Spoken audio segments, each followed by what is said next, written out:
Bakit lagi dapat tayong magsabi ng totoo? Pag-usapan po natin yan sa devotion natin na ito. Magandang araw po sa bawat isa sa inyo. Welcome back to our 365 Daily Devotions Seminary Edition. Binabati ko po muna si Pastor Marvin Mojica and family. Hello po sa inyo at patuloy po kayong biyayaan at pagpalain ng ating Panginoon. Binabati ko rin po ng happy anniversary si Brother Eric and Sister Irene Santos. Nakikigalak po kami sa inyong anniversary. Binabati ko rin po ng belated happy birthday si Sister Che Amlon. Hello sa iyo kapatid. Now yung topic po natin ngayon ay veracity of God. Pag sinabi nating veracity, ito po yung may kinalaman sa katotohanan or pagiging trustworthy. The veracity of God is His perfect truthfulness and absolute reliability. Unlike humans who err or deceive, God always speaks truth because His nature is truth.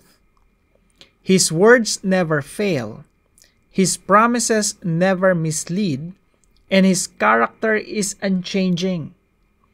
God's veracity guarantees the certainty of His word and the assurance of His promises in Christ. Yung Diyos lamang po yung merong palabra de honor. Pag sinabi niya, yung sinabi niya na yun ay nagmumula sa character niya mismo, na God is truth. Lahat ng sasabihin niya ay katotohanan at pawang katotohanan lang. At kailanman hindi magsisinungaling ang Diyos. At lahat ng kanyang sabihin magiging batas na siya rin mismo sisiguraduhin niyang mangyayari yung kanyang sinabi. Sabi po rito sa Numbers 23 verse 19, God is not human that He should lie. Not a human being that He should change His mind. Yung pag-isip ng Diyos hindi pa bago-bago, hindi kagaya ng isip ng tao. Does He speak and then not act? Does He promise and not fulfill? Nagsasalita ba yung Diyos tapos hindi niya gagawin? Nangangako ba siya tapos hindi niya tutuparin? Ang Diyos ay hindi tao na nagsisinungaling, ni anak ng tao na magsisisi. Sinabi ba niya at hindi niya gagawin? At sinalita ba niya o pinangako ba niya at hindi niya tutuparin? So ito po yung katuruan natin ngayong araw. Number 1, God's word and character are congruent. Pag sinabi po natin congruent, so yung congruent po mga kapatid, ito ay magkatugma. Ibig sabihin yung character ng Diyos at salita ng Diyos magkatugma, no? So, tayo po mga tao, dapat ganun din tayo kasi tayo ay sumasamba sa Diyos na truthful. Laging totoo yung sinasabi. Kaya yung character natin, kung ikaw ay isang honest na tao, yung lalabas sa bibig mo, katotohanan din. Kung ikaw yung character mo ay dishonest, of course, lalabas sa bibig mo ay mga kabulaanan, kasinungalingan. Yung Diyos po, yung character niya, He is 100% honest. Kaya lahat ng sasabihin niya ay base sa kanyang honesty. Base sa kanyang katotohanan or pagiging truthful. Kaya po lahat lang lumalabas sa bibig ng Diyos ay nakabase sa character ng Diyos. Congruent, tugma, pantay, magkatugma yung salita ng Diyos saka yung kanyang character. Yan po ang isang bagay na dapat nating tinutularan sa Diyos. Tandaan po natin, sabi ng ating Panginoon Kristo, be perfect just as your heavenly Father is perfect. Ibig sabihin, tinutularan talaga natin yung Diyos. At yung character natin, tumutugma sa ating mga sinasabi. At ang ating mga sinasabi ay tumutugma din sa ating character. Meaning to say, we practice what we preach and we preach what we practice. Kung ano yung sinasabi natin, pinapangaral natin, ay dapat isinasabuhay natin. At yung sinasabuhay natin, yun din yung ating ipinapangaral. So, God's word and character are congruent. Tayong mga tao, hindi naman tayo perfect sa ngayon. Pero tandaan natin, ang plano ng Diyos sa atin ay maging perfect. Kaya po, darating yung panahon, we will become perfect just as Jesus is perfect. We will see Jesus Christ face to face. 1 John chapter 3 verse 2. And when we see Jesus face to face, we will become like Him just as He is. Pangalawa po, God's truth leads to the real meaning of life. Yung katotohanan po ng Diyos, yung salita ng Diyos, yung Biblia, yung mga principle sa Biblia, dadalhin po tayo niyan sa tunay na kahulugan ng buhay. Tunay na katagumpayan, yung real success, yung tunay na success. Now, yung mundo po kasi ang daming mga voices, ang daming mga boses na nagde-define ano ba yung success, ano ba yung meaning of life, ano yung ibig sabihin ng makahulugang buhay. Maraming mga tao ang sinasabi nila, ang makabuluhang buhay just to be happy, no? Pag naging masaya ka, that's it, yun na yun. Yung iba naman, kumain ng 3 beses ang araw, no? Pag nagawa mo na, yun na yung buhay. Yung iba naman, kailangan magkamal ka ng umani ng maraming salapi at, maraming pera sa bangko. Yun yung success sa kanila, yun yung meaning of life. Sa iba naman, kailangan mo ng maraming achievement. Pag marami kang narating sa buhay, yun yung success. Na mga kapatid, yung meaning of life, yung success in life, yung totoo, no? Yung genuine, yung God's own success, mararating natin yan sa pamamagitan ng boses ng Diyos. God's truth, God's voice will lead us to God's own success. Kaya po napakahalaga na alam natin yung mga principles sa Biblia at yun yung ina-apply natin. Kaya sipagan po natin sa pag-aaral ng Biblia kasi principles yan ng Diyos truth of God yan na kapag inilalapat natin yung ating buhay ayon sa sinasabi ng banal na kasulatan, dadalhin tayo nito sa katagumpayan mismo ng Diyos.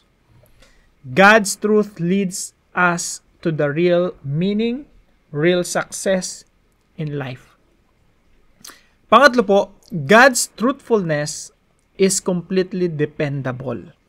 Yung character ng Diyos, yung salita ng Diyos, talagang reliable. Pwede mong ibigay talaga yung buhay mo. Para pong sa mga nanliligaw yan di ba? Marami pong nanliligaw, ang daming mabubulaklak na mga sinasabi doon sa nililigawan nila. Maobserbahan natin yan. Maraming mga situation or mga cases na ang galing lang mambola ng isang lalaki, no? Once napasagot na yung babae, syempre narinig ng babae yung mga pambobola, mga pansusuyo, panliligaw, parang tingin nila, uy, totoong-totoo na to, talagang this is it, no? Ito na yung papakasalan ko. Kung todo yung paniwala mo, 100% kang naniniwala dun sa sinasabi ng lalaki, di ba? Nagkakaroon ka ng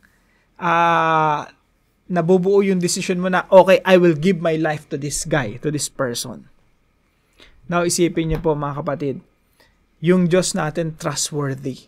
Yung Diyos natin, totoo lahat ng kanyang sinasabi. Walang halong bola. Walang halong kasinungalingan.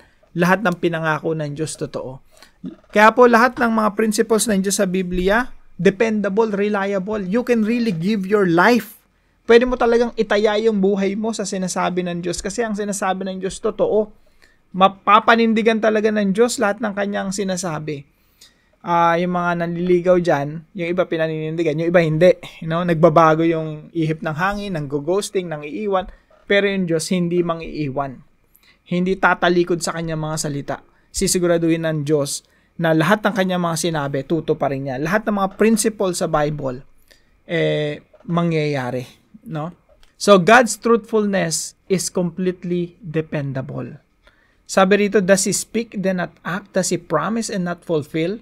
Yung Diyos ba natin, nangangako, tapos dito to pa rin, nagsasabi, tapos hindi niya gagawin? Yung Diyos natin, He is not human that He should lie, nor a human being that He should change His mind. Hindi po pabago-bago yung ating Diyos. Now, paano po natin ito i-apply sa ating mga buhay? Number 1 po mga kapatid, speak the truth. Kung yung Diyos natin, tunay at totoo lahat ng lumalabas sa kanyang bibig, ganun din dapat tayo. Speak the truth. Even when lying seems convenient. Marami po kasi pagkakataon ng buhay natin na pag nagsinungaling ka, mas malulusutan mo yung problema mo, no? Minsan, justify natin, white lies lang naman yan. Mas madali, talagang maraming pagkakataon sa buhay natin na pag nagsinungaling ka, makakalusot ka sa mga problema, no? Sa mga pagsubok, sa mga, kung ano mang sitwasyon yon. Pero yung isang application po natin dito, speak the truth even when lying seems convenient.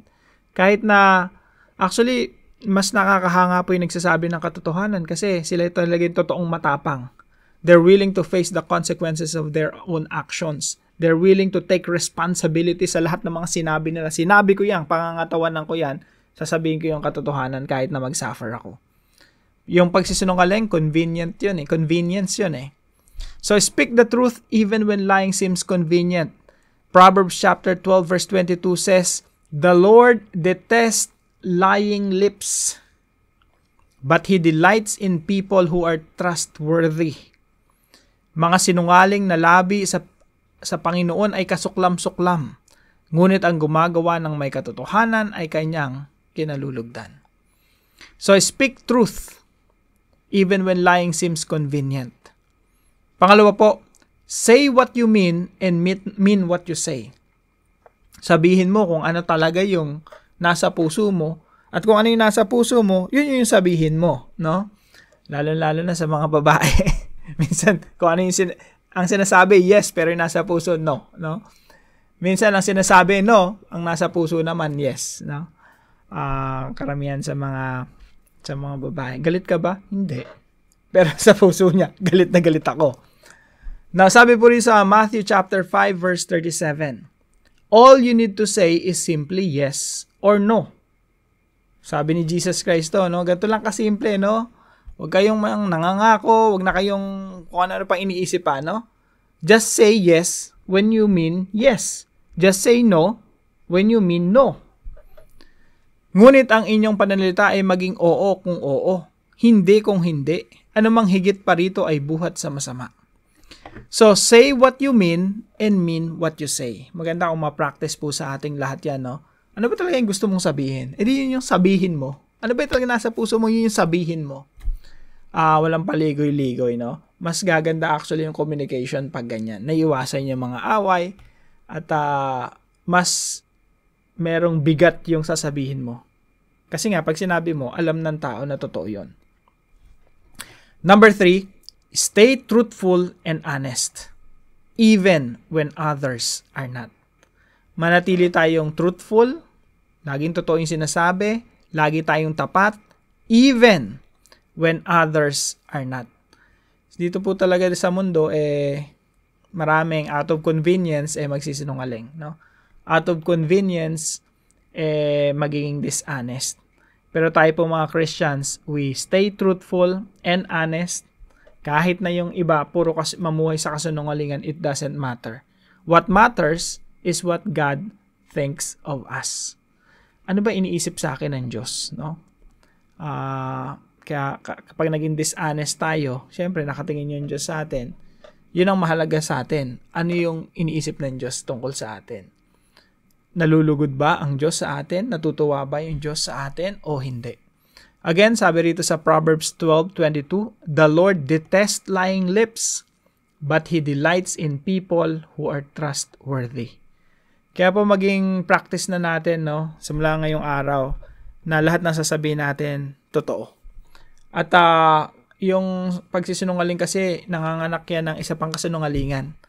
Para mapagtakpan mo yung maliit mong kasinungalingan, magdadagdag ka pa ng isa pang slightly na mas malaking kasinungalingan hanggang sa lumaki yung kasinungalingan. So, mas maganda, maliit pa lang, sinasabi mo na kung ano yung totoo, no? Kaya aminin mo na. Sabi mo sa katabi mo, umamin ka na. Para hindi na lumalaki yung kasinungalingan. Para po sa ating discussion, why is honesty our best option even when lying seems convenient or the easy way out? Bakit sa lahat ng pagkakataon, yung pagiging matapat, pagiging totoo, yan yung best option natin palagi? Kahit na yung pagsisinungaling ay convenient at mas mabilis makalusot sa mga problema. So pag-usapan po natin yan sa ating mga discussion groups at samahan niyo po ako sa panalangin. Faithful God, I praise you for your perfect truthfulness. Forgive me when I lie and when I use my lips for evil. Thank you that your word never fails. Your promises never mislead. And your character never changes. Forgive me when I doubt your faithfulness and waver in unbelief. Teach me to rest in the certainty of your word and to live with confidence in your covenant promises. May my life reflect your truth as I walk in honesty, integrity, and trust in Christ. I pray this in Jesus' name. Amen and amen. Maraming salamat po sa partner natin sa devotion natin na ito, si Sister Ami. Patuloy po kayong pagpalain ng ating Panginoon. Now, kung kayo po ay may natutunan sa devotion natin na ito, ipalam nyo lang po sa comment section right below this video, and please don't forget to share this devotion to your family and friends. God bless you po. See you po tomorrow 5 a.m. dito sa ating daily devotion.